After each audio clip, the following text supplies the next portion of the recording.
Real pilots only, my step-uncle Ray barked, tossing my leather flight bag onto the floor. Civilians in the back row, sweetie. The entire briefing room went silent as he slid into my assigned leather chair at the head of the conference table, adjusting his commercial airline pin like he owned the joint. Everyone knew Ray, a loud-mouthed retired regional pilot who never missed a chance to boast about his 2,000 hours in a twin prop and dismiss anyone else in aviation. He thought I was just an administrative liaison attending the joint ops exercise to take notes. He had no idea I was the incoming wing commander. When the four-star general walked through the double doors, the room snapped to attention, but Ray just smirked at me from my seat. That smirk vanished 3 seconds later when the general walked right past him, handed me the master briefing clicker, and said, "The floor is yours, Colonel." My name is Colonel Vivian Sutton. I am 44 years old, a decorated command pilot in the United States Air Force, and the newly appointed wing commander for the upcoming multi-squadron joint ops exercise. Throughout my 22 years in uniform, I have logged thousands of flight hours, commanded tactical strike missions, and earned every single line of braid on my sleeve through precision, discipline, and relentless work. Yet, as I stood in the high-security auditorium at Nellis Air Force Base, none of that seemed to matter to Raymond. To my step-uncle Ray, I was simply the quiet niece who worked somewhere in military administration. The classified briefing room was buzzing with activity. Junior officers, tactical coordinators, and civilian defense contractors were filing in, finding their assigned seats along the central mahogany conference table. I had arrived early, placing my dark leather flight bag on the head chair, the seat explicitly reserved for the lead mission commander. That was when Ray strolled in. Wearing a sharp blazer pinned with his old commercial airline wings, he scanned the room with unearned authority. The moment his eyes landed on me, a patronizing grin spread across his face. Without a word of greeting, he grabbed my flight bag and tossed it onto the cold carpet. "Real aviators sit up front, Vivian," he said, his voice carrying clearly across the quiet room. He slid into my chair, resting his elbows on the table. "That flight suit looks like a cute outfit, but this row is for the people actually flying the mission. Civilians and desk support can take the folding chairs in the back." Young airmen froze, their eyes darting between Ray's smug grin and my uniform. I didn't raise my voice. I didn't snap. I simply picked up my bag, stepped back toward the perimeter wall, and watched him dig his own grave. To understand how Ray ended up in my briefing room, you have to understand the dynamic at our family dinners over the past 2 decades. Ray had married my mother's sister 15 years ago, and from the moment he joined the family, he made sure everyone knew he was an airline man. He spent every Thanksgiving and Christmas holding court at the dinner table, loudly recounting his glory days flying regional turboprops between mid-sized airports in the Midwest. To hear Ray tell it, he was the sole reason commercial aviation was safe. He spoke in heavy jargon, exaggerated minor weather turbulence into life-or-death heroic maneuvers, and treated anyone outside his immediate profession with mild condescension. Whenever the topic turned to my military career, Ray would offer a dismissive pat on my shoulder. "It's nice that the Air Force gives you a steady paycheck, Vivian," he'd say with a chuckle, passing the gravy boat. "Logistics and desk work keep the gears turning, I suppose. But it's a whole different world when you're the one holding the yoke with real passengers behind you." I never corrected him. Military discipline teaches you when to speak and when to remain silent. Beyond that, operational security meant I couldn't discuss my actual flight hours, my time flying tactical strike fighters, or my classified deployments overseas. I let him believe I spent my days processing paperwork at a desk. Humility and silence are far more comfortable than endless arguments with a loudmouth. So when Ray's post-retirement consulting firm snagged a low-level civilian contractor pass for this exercise, he genuinely believed he was the most experienced aviator in the room. He had no idea who I really was. As the minutes ticked down toward the top of the hour, the auditorium filled to capacity. Senior tactical officers, squadron leaders, and weapons system coordinators poured into the room, filling the surrounding rows. The air was thick with the quiet, focused energy that always precedes a major joint ops exercise. In the center of it all sat Ray, completely oblivious to the gravity of the room. He leaned back in my chair, resting his arm over the backrest while holding court with the civilian defense contractors seated nearby. "The key to these joint maneuvers," Ray announced loudly, ensuring his voice carried over the hum of chatter, "is managing airspace congestion. Most of these fast-jet military pilots get tunnel vision. They lack the big-picture situational awareness we develop in commercial flight management." A couple of junior captains sitting a few feet away exchanged baffled looks. I stood quietly against the back wall, hands clasped behind my back in standard military parade rest, maintaining total composure. I watched him casually misinterpret our tactical flight profiles, blustering on about entry corridors and radar separation, as if he were explaining basic flight school concepts to a classroom of novices. Part of me almost felt pity for him.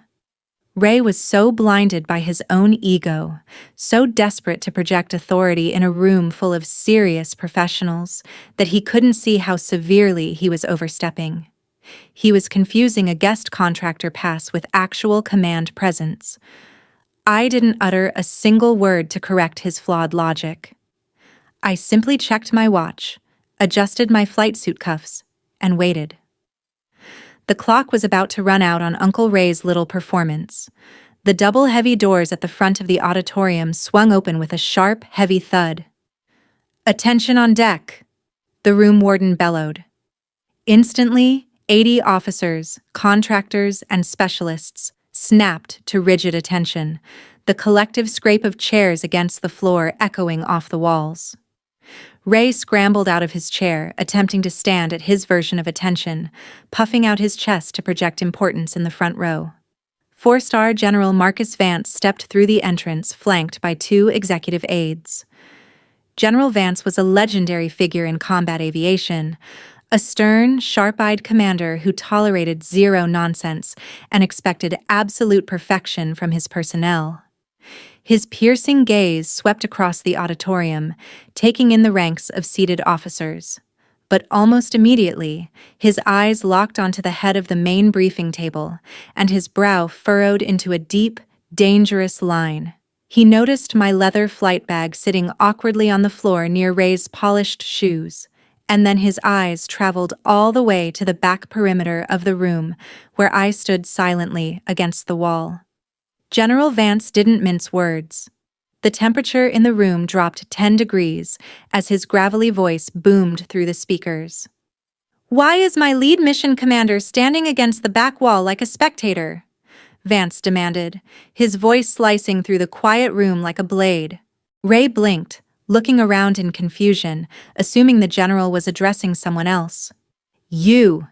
General Vance snapped, pointing a long finger directly at Ray. "Get out of that chair." Ray froze, his jaw dropping as the 4-star general marched down the center aisle, walked straight past the front table, and stopped directly in front of me. Vance held out the master briefing clicker and laser pointer. "The floor is yours, Colonel Sutton," the general said. "Set the tempo." "Thank you, General," I said, taking the briefing clicker from his hand. I stepped smoothly past the front row, picking up my leather flight bag off the floor without taking my eyes off the room. As I reached the main podium, I turned around to face the auditorium. The silence was deafening. Ray's face had gone from a flush red to an ashen, ghost-white pale. Sweat glistened on his forehead as his eyes finally locked onto my shoulders, taking in the silver rank eagles on my flight suit collar, the command pilot wings pinned above my heart, and the custom patch reading Colonel V. Sutton, Wing Commander.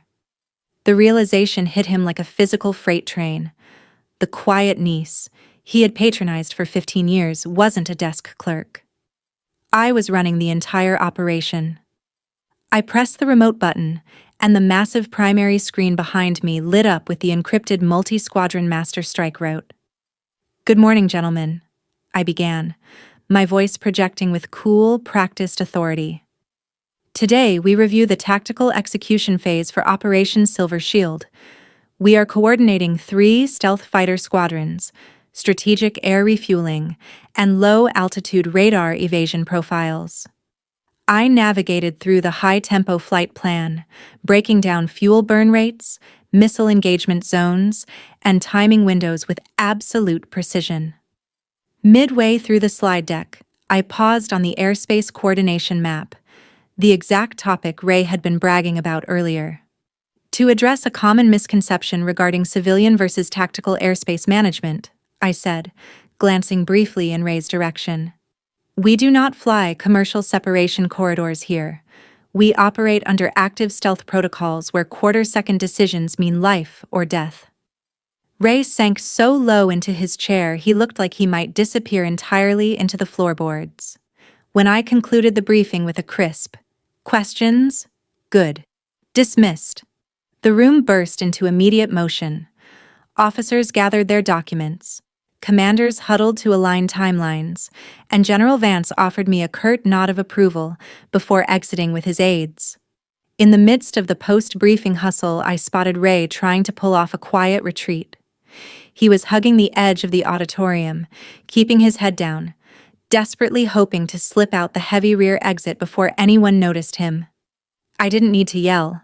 I simply walked down the side aisle with steady, measured strides and intercepted him near the heavy double doors. "Leaving so soon, Ray?" I asked, keeping my tone perfectly conversational.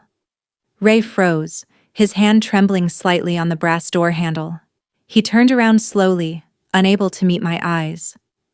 The arrogant, booming voice he used at Thanksgiving dinners had vanished, replaced by a weak, stuttering murmur. "Vivian, I mean Colonel?" he stammered, his collar suddenly looking far too tight for his neck.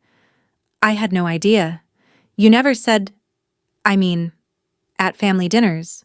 You never mentioned." "I don't boast about my work at the dinner table, Ray," I said calmly, stepping closer.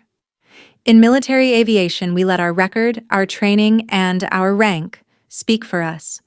Real pilots don't need to throw flight bags on the floor or demand respect in front of a room full of junior officers." Ray swallowed hard, looking like a man who wished the floor would open up and swallow him whole. "I was just teasing, family stuff." "No," I replied, my voice firm and unwavering. "Family supports each other. Today, you showed up with unearned ego. Next time you enter a military facility, remember whose floor you're standing on." Ray nodded hastily, stammering out a final, quiet apology before slipping through the auditorium exit and disappearing down the hallway. He didn't stay for the rest of the conference, nor did he attend the evening contractor reception.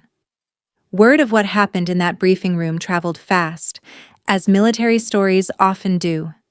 By the time Thanksgiving rolled around 3 months later, the family dynamic had undergone a subtle but permanent shift.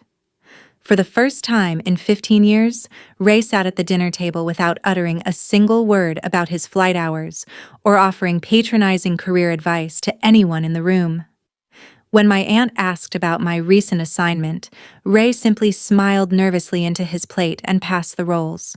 True leadership and genuine authority don't require screaming for attention, stepping on others, or demanding the best seat in the room. Real competence speaks for itself quietly, clearly, and decisively when the moment counts. Standing firm in your power isn't about getting revenge. It's about holding the line for respect and letting your work do the talking. What about you?